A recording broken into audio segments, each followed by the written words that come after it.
நபிகள் நாயகம் ஒரு தடவை ஒரு நாற்காலியில் உட்காந்து என்னமோ யோசனை பண்ணிட்டு இருந்திருக்கிறார்.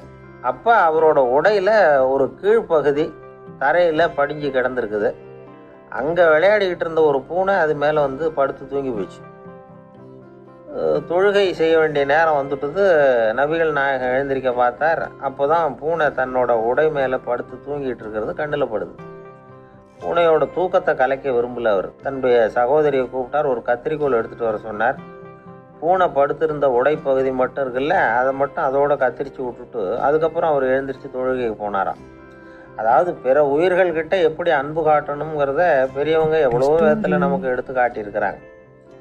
இருந்தாலும் எத்தனை பேர் மனசில் அதெல்லாம் உரைச்சிருக்குது.